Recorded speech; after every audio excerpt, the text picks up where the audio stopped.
Em 2015, eu apresentei uma conferência num congresso da IAC. O congresso era o primeiro congresso internacional de Conscienciologia. E eu apresentei sobre pseudociência em Conscienciologia. Eu sei que esse termo ele tem que ser usado com um pouco de cuidado porque ele se transforma num rótulo pejorativo, né? Uma espécie de xingamento. Né? Os grupos céticos adoram chamar outros de pseudociência. E então a gente é uma palavra que, se usada sem uma devida conceituação e esclarecimento, ela vira aquelas palavras que parece que esclarece alguma coisa, quando na verdade não está esclarecendo, está apenas é, ofuscando um assunto. Mas eu queria, nesse vídeo e em outros, expandir um pouco o que eu escrevi lá. O artigo está disponível, foi primeiro publicado numa revista em italiano, Autoricerca, do Massimiliano Sassoli, que participou do congresso também, fez uma parceria com a IAC e publicou as pesquisas apresentadas lá, publicou na revista dele. E agora está disponível também no Journal, aí as pessoas podem procurar. Bom, agora eu gostaria de esclarecer então alguns pontos. Por que que eu argumentei lá no Congresso sobre aspectos pseudocientíficos do que a gente observa na Conscienciologia e também trabalhando em ideias de como transformar isso, né? Uma das que eu queria começar hoje é sobre a chamada endogamia. Endogamia cultural ou intelectual. É um termo que eu uso apenas de passagem no artigo, mas que ele é um termo que é meio popularizado, não é um termo particularmente científico, mas é popularizado no meio acadêmico. A endogamia na biologia significa grupos que começam a se reproduzir apenas entre eles, e aí há pouca diversificação genética daqueles grupos, daquelas famílias, e isso pode predispor uma série de problemas, né, doenças. Os grupos têm as mesmas fragilidades na imunidade, então quando pega uma doença pode se transformar numa epidemia em todo o grupo, etc. E aí se usa popularmente o termo endogamia intelectual em universidades e meios institucionais como uma crítica quando se está falando de meios que são resistentes a uma certa oxigenação ou diversificação dos seus, dos seus membros, ou melhor dizendo, dos seus produtores de conhecimento lá.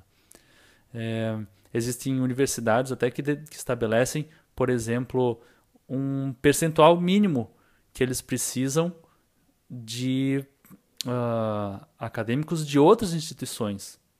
Então, cada departamento é obrigado a ter nos seus quadros X% de pessoas de outras vinculações institucionais. Porque esse sangue de fora, essas ideias de fora, traz uma série de renovações e de multiplicidades de pensamentos e também de posições políticas, de ideias. Isso ajuda a uma postura diversificada naqueles departamentos. E isso eu vejo como uma atitude bastante saudável e que é uma atitude que mereceria ser levada em consideração em qualquer instituição, inclusive as instituições conscienciológicas, qualquer instituição dedicada ao estudo das questões espirituais e paranormais. Eu observo que, por exemplo, a IAC, nesse ponto, está um pouco mais avançada do que as instituições de conscienciologia baseadas em Foz do Iguaçu e que seguem, vamos dizer, que são mais herdeiras diretas do Valdo Vieira, que são vinculadas à Unicim. Um exemplo é o próprio congresso que eu mencionei, né, que eu apresentei lá, e naquele congresso em Portugal tinham estudiosos de várias vinculações, várias origens institucionais, várias formações. Enquanto que os congressos de conscienciologia a gente vê por padrão apenas voluntários das próprias instituições conscienciológicas. Isso a gente vê que vai acabar tendo uma pouca renovação. Por exemplo, se você quiser, como é que é o processo de formação dos professores nas instituições conscienciológicas, você entra e vai ser treinado, vai passar por processos de treinamento e formação por professores daquelas próprias instituições. E aqueles professores, por suas vezes, foram formados por outros professores das próprias instituições. Então é praticamente uma repetição, né? Vai passando de pai para filho, né? Vai sendo herdeiro. É, e a gente coloca, né, a questão: por que não poderia, por exemplo, ter convites de professores para dar conferências que fossem dessas áreas também, de experiência fora do corpo, de lembranças de vidas passadas, de fenômenos paranormais, e que fossem de outras vinculações institucionais e com outras formações e de outras vinculações ideológicas, por que não? Né? E deixe que os alunos avaliem por si aquilo que eles acham que está correto ou não, ao invés de uma postura que é muito... Ela se transforma numa coisa proselitista, assim, né?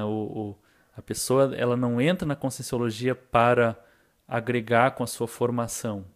Parece que ela entra lá para continuar replicando e divulgando, ser um multiplicador daquelas ideias que já estão lá. Né? A gente sabe que não deveria ser uma coisa ou outra, deveria se ter as duas coisas mescladas, né, juntas. A gente vê, por exemplo, o histórico dos congressos de projeciologia, até uma coisa curiosa da gente comparar um pouco essa tradição da IAC, que foi bastante conduzida, tem uma marca bem forte dos seus fundadores, né, o Wagner Alegretti e a Nancy Trivelato, né? E, por exemplo, desde os primeiros congressos de projeciologia, quando a IAC ainda estava vinculada à comunidade conscienciológica, os congressos de projeciologia sempre foram realmente interinstitucionais, né? Suprainstitucionais. Então, sempre tinham apresentadores que falassem sobre a experiência fora do corpo, falassem sobre esses assuntos e que eram de fora de outras vinculações, de outras origens culturais e institucionais. Isso até o 4º congresso, se eu não me engano, que foi em Belo Horizonte, também foi assim. A partir do 5º congresso de projeciologia, quando a IAC já não estava mais organizando congresso, voltou-se ao padrão de que os participantes eram apenas conferencistas de dentro. Aí, de última hora, chamaram um conferencista convidado, mas que a gente vê que foi uma coisa assim meio... Parece que só para dizer que tinha alguém de fora. Chamaram o Ademar Guevaerd, que eu gosto muito do trabalho dele. Ele é estudioso da ufologia, não é da projeciologia, da viagem astral, né? Mas como o Guevaerd já estava em Foz do Iguaçu por causa de um congresso de ufologia, e o Guevaerd mora em Curitiba, então é bastante perto assim, de Foz do Iguaçu, chamaram. Mas me parece que foi mais por uma questão de conveniência do que necessariamente um movimento assim da projeciologia Foz do Iguaçuense de vamos trazer cabeças de fora, né? Eles nunca cogitaram chamar outros projetores astrais ou pesquisadores da área, como acontecia quando o Wagner Alegretti coordenava os congressos de projeciologia. Né? Não aqui que eu esteja, né, puxando o saco do pessoal da IAC, nem nada, né? Eu acho que é uma coisa que é importante de se olhar para se comparar os grupos e ver como os grupos podem ter práticas diferentes, então as coisas não precisam ser como elas são. Né? A gente tem essa ideia de que as coisas são de um jeito e elas não mudam. Por que nas instituições de projeciologia, por exemplo, não é possível se chamar pessoas de fora? Por que o professor tem que ser justamente professor formado pela instituição? Não.